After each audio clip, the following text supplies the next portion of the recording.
Hi students, Visharad பூர்வார்த்தில் 3rd பேப்பரில் தமிழில் உங்களுக்கு 20 மார்க் எஸ்ஸே இருக்கு இல்லையா, அதுதான் பார்த்துக்கிட்டு இருக்கோம். அதில் திருமூலரின் திருமந்திரம் இம்பார்ட்டண்ட்டாக வருது, அதை பார்த்தோம். இலக்கியத்தில் கரும்பு அதுவும் இம்பார்ட்டண்ட்டாக வருது, அதையும் பார்த்தோம். மதுரை மாநகரம் இம்பார்ட்டண்ட்டாக வரப்போகுது ஸ்டூடெண்ட்ஸ், அதனால் அதையும் பார்க்கலாமா? மதுரை மாநகரின் பெருமைகளை விளக்கி எழுதுக. நான்மாடக்கூடல், ஆலவாய், கடம்பவனம், கன்னிபுரம் என்று போற்றப்படும் ஊர் மதுரை மாநகர். இது வரலாறு கண்ட பெருநகரம். எப்படி வரலாறு கண்டதுன்னா, மதுரையை வந்து கோவலன் கண்ணகி கதையில் மதுரையை வந்து அவங்க கோபமாக எரிப்பாங்க இல்லையா, பாண்டிய மன்னன் வந்து தவறாக நீதி வழங்கிட்டார் அப்படின்னு. அந்த மாதிரி வரலாறு சிறப்பு கண்ட நகரம் இந்த மதுரை மாநகரம். இது வரலாறு கண்ட பெருநகரம். தமிழ் வளர்த்த தன்னிகரில்லாத பாண்டி, மதுரை தமிழ்ச்சங்கம் வைத்து தமிழை வளர்த்த பெருநகரம் அப்படின்னு சொல்கிறாங்க. தன்னிகர் இல்லாத பாண்டி மாநகரம். இந்நகரின் சிறப்பை இக்கட்டுரையில் விரிவாக காண்போம். மதுரையை வர்ணிக்கும் ஒரு புலவர் பாண்டிய நாட்டை செந்தாமரை மலர் என்றார். அது செந்தாமரை போன்ற மலர்ந்த ஒரு அழகிய மலர் அப்படின்னு அவர் வர்ணிக்கிறாரு. மதுரை மாநகர் அம்மலரில் திருமகள் வாழும் புகுட்டு என்கிறார். அந்த மலரில் திருமகள் அமர்ந்திருப்பார் இல்லையா, அதை வந்து அந்த அழகை வர்ணிக்கிறார். மதுரை மாநகரை வந்து ஒரு தாமரை போலவும், அதில் வந்து மதுரை பாண்டிய நாட்டை ஒரு தாமரை போலவும், அதிலே வந்து மதுரை வந்து ஒரு அம்மா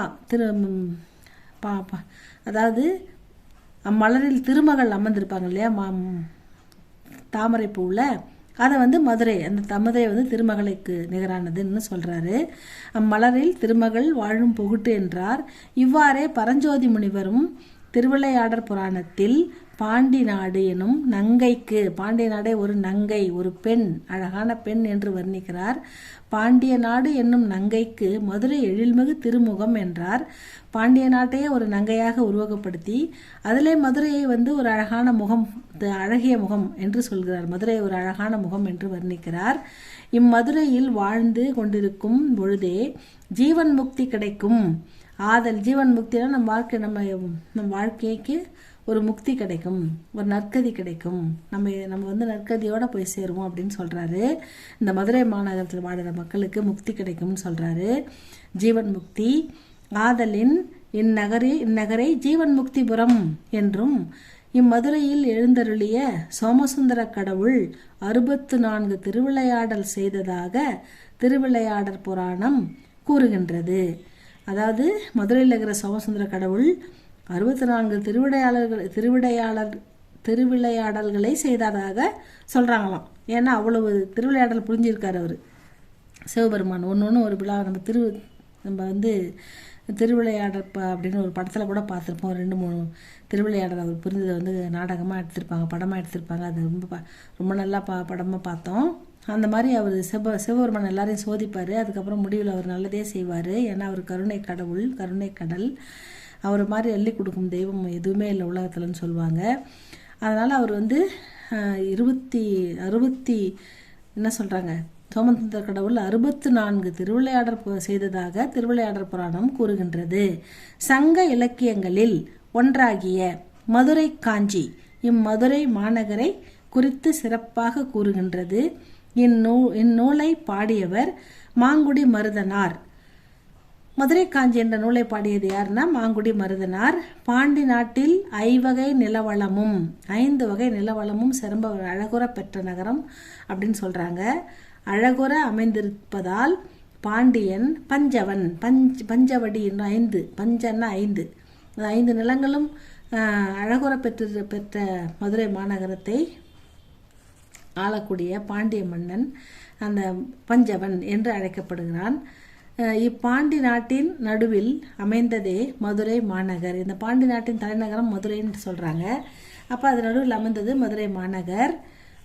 இங்கு 6 கிடந்தார் போல, ஆறுன்னா என்னது, நதி எப்படி அழகாக பறந்து விரிந்து ஓடுதோ அந்த மாதிரி அழகிய அகலமான தெருக்களை உடைய நகரம் அப்படின்னு சொல்கிறதுக்கு தான் 6 கிடந்தார் போல அகன்ற நெடுந்தெருக்கள் காணப்படும் என்று கூறப்படுகின்றது.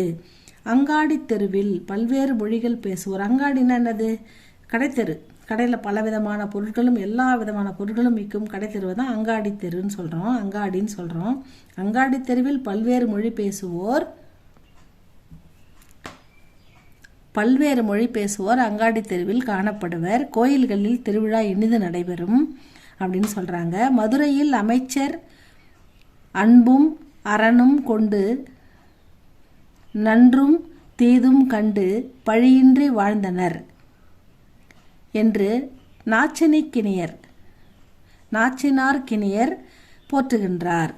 அதாவது அங்கே வாழ்ந்தவங்க அன்பும் அறனும் நன்றும் தீதும் கண்டு பழியின்றி எந்த பழியும் இல்லாமல் நேர்மையாக வாழ்ந்தார்கள்னு நாச்சினார்க்கினியார் போற்றுகின்றார். மதுரை கடைவீதியில் சங்கு வளையல் விற்பார்.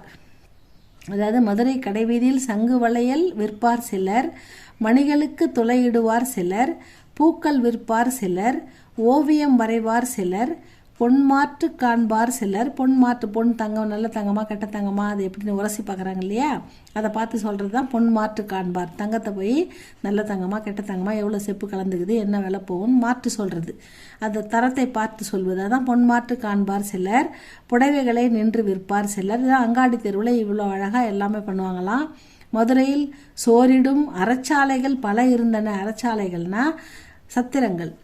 வருவோர் போவோர் பசியின்றி இருக்க, கோயிலுக்கு வரவங்க, நகரத்தை சுற்றி பார்க்க வரவங்க, ஏழை எளிய மக்கள், பணக்காரங்க இருக்கிறவங்க நேராக ஹோட்டலுக்கு போய் பணம் செலவு பண்ணி சாப்பிடுவாங்க. அறச்சாலைகள்னால் பணம் இல்லாமல் வரும் ஏழை எளிய மக்களுக்கு உணவளிப்பது தான் அறச்சாலைகள். அதனால் மதுரையில் சோரிடும் அறச்சாலைகள் பல இருந்தன. அச்சாலைகளில் பல்வகை கனி, காய், இலைக்கறி, ஊன் கலந்த சோறு போன்றவற்றை நாளும் படைப்பர். இந்த மாதிரி எல்லாருக்கும் போட்டு எல்லாருக்கும் வந்து போடுவாங்க. ஊர்காவலர் தம் கடமை வழுவாது ஊரை பாதுகாத்து வருவர். ஊர்காவலர் இருப்பாங்க, அவங்க கடமை தவறாமல் ஊரையும் பாதுகாப்பாங்க அப்படின்னு சொல்கிறாங்க. இவ்வாறே திருமுருகாற்று படையிலும் மதுரை மாநகரின் சிறப்பு அழகு பெற கூறப்படுகின்றது. திருமுருகாற்று படையிலும் மதுரையை வர்ணிச்சிருக்காங்க. பாண்டியரின் தலைநகரம் மதுரை வாயிலில் பகைவரை போருக்கு அழைப்பது போல் மீன் கொடிகள் உயர்ந்து விளங்கும். மீன் கொடிகள் அங்கே தொங்க விட்டிருப்பாங்க என்று கூறப்படுகின்றது. இதன் மேற்கில் அமைந்திருப்பதே முருகப்பெருமான் எழுந்தருளியுள்ள 6 படை வீடுகளில் ஒன்றாகிய திருப்பரங்குன்றம். இப்போ மதுரை போனால் திருப்பரங்குன்றம் பார்க்க முடியும். ஏன்னா அது வந்து அங்கே முருகப்பெருமான் எழுந்தருளியுள்ள 6 படை வீடுகளில் ஒன்றாகிய திருப்பரங்குன்றம் இருக்கிறது. பரிபாடல் மதுரையின் சிறப்பை கூற வருங்கால், பரிபாடலில் மதுரை குறிப்பிடுறாங்க. உலகே வாடினும் தான் வாடாத தன்மை கொண்டது மதுரை மாநகர் என்று கூறுகின்றது. அவ்வளவு செழிப்பாக இருந்திருக்கிறது மதுரை மாநகரம். செழிப்புனா எப்போயுமே பசியின்றி உணவுப் பொருள்கள் கிடைக்கும், விளையும், விளைந்த எல்லா பொருள்களும் விளையும், மக்கள் வந்து பசியின்றி சுபிட்சமாக இருப்பார்கள் அப்படின்றதான் இதுக்கு அர்த்தம். ஏன்னா வாடா தன்மை கொண்டது மதுரை மாநகர் என்று கூறுகின்றது. மதுரை திருமால் உந்தியில் மலர்ந்த தாமரை மலர் என்கின்றது. அதன் தெருக்கள் தாமரை இதழ்களாம். இறைவன் கோயில் அம்மலர் நடுவில் இருக்கும் பொகுட்டாம் அப்படின்னு சொல்கிறாங்க. இறைவன் வந்து அந்த மலர் நடுவில் அமைந்திருக்கும் ஒரு பொற்குடம் பொற்சிலை போன்றவர் அப்படின்னு சொல்கிறாங்க. அதாவது மதுரை வந்து திருமால் உந்தியில் மலர்ந்த திருமாலுடைய கையில் மலர்ந்துருக்குள்ள ஒரு பூ, அந்த பூ போன்றது, உந்தியில் தாமரை மலர் போன்றது. அதன் தெருக்கள் வந்து தாமரை இதழ்களாம். தெருக்கள் எப்படி இருக்குன்னா அந்த இதழ்கள் எப்படி அழகாக இருக்குதோ அந்த மாதிரி தெருக்கள் அழகாக இருக்கும் மதுரையில்ன்றாங்க. இறைவன் வந்து கோயிலாம். அம்மலர் நடுவில் இருக்கும் பொகுட்டாம். அந்த மலர் வந்து நடுவில் இருக்கிற ஒரு சிலை போன்றது, பொகுட்டு, ஒரு அழகிய சிவன் போன்றது அப்படின்னு சொல்கிறாங்க. மக்கள் மாநகரமாம், மக்கள் மகரந்தமாம். மக்கள் வந்து மகரந்தம், அந்த பூக்கு நடுவில் இருக்கிற மகரந்தம் இருக்குது இல்லை, அந்த பூக்கு நடுவில் ஒரு திக்காக ஒரு இடம் இருக்கும், அதை சுற்றி வந்து மகரந்தம் இருக்கும். நடுவில் வந்து ஒரு பொட்டான ஒரு இடம் இருக்கும் அந்த மலருக்கு நடுவில். அதுதான் வந்து மதுரை மாநகர் அப்படின்னு சிறப்பித்து சொல்கிறாங்க. மக்கள்லாம் மகரந்தமாம், புலவர்கள் வண்டினமாம். இந்த புலவர்கள் வந்து அந்த மகரந்தத்தை தேன் எடுக்க வரும்போது அந்த இறைவனை புகழ்ந்து பாடும்போது அந்த வண்டி நம்ம வந்து புலவர்கள்லாம் வண்டினமாய் மாறி பாடுகின்றார்கள் அந்த இறைவனை புகழ்ந்து. அப்போ அந்த மகரந்தம் வந்து அவர்கள் மீது ஒட்டி கொண்டு வருகிறது அப்படின்ற மாதிரி கற்பனையாக அழகாக பாடியிருக்காங்க. புலவர்கள் வண்டினமாம் என்னே ஆசிரியர் காட்டும் கற்பனை அத்தனை அழகாக ஆசிரியர் வந்து இதை கற்பனையாக எழுதியுள்ளார். நெஞ்சை அள்ளும் சிலப்பதிகாரம் மதுரையில் 4 வகை பொன்விற்கும் கடைவீதி பட்டினும் மயிரினும் பருத்தி நூலினும் ஆடை நெய்யப்பட்ட அறுவை வீதி கூல வீதி போன்ற பல வீதிகளை பற்றி கூறுகின்றது. இந்த வீதிகள்லாம் அப்போ இருந்தது அப்படின்றதுக்கு நமக்கு வந்து இந்த சிலப்பதிகாரம் தான் நமக்கு வந்து உதாரணம். ஏன்னா அந்த சிலப்பதிகாரத்தில் அவர் எழுதியிருக்கார் இல்லையா, அந்த சிலப்பதிகாரத்தில் வந்து நமக்கு இந்த வீதிகளின் அழகெல்லாம் வர்ணிக்கப்பட்டிருக்கிறதால இந்த வீதிகள்லாம் மதுரையில் இருந்தது, இப்படிப்பட்ட மக்கள் வாழ்ந்தனர், இவ்வளவு சிறப்பாக இருந்ததுன்னு நம்ம தெரிஞ்சுக்க முடியுது. மணிவாசக பெருந்தகையார் மதுரையில் சங்கம் இருந்து தமிழ் ஆராய்ந்த உண்மையை, சங்கம் இருந்தது, தமிழை பற்றின ஆராய்ச்சி நடந்தது என்ற உண்மையை சிவபெருமானே இறையனார் என்ற பெயரோடு சங்க புலவருள் ஒருவராக தாமும் இருந்து தமிழ் வளர்த்ததாக கூறப்படுகின்றது. குமரகுருபரர் மதுரையில் எழுந்தருளியுள்ள அம்பிகையின் மீது மீனாட்சி அம்மை பிள்ளை தமிழ் என்ற ஒரு நூல் பாடியுள்ளார்.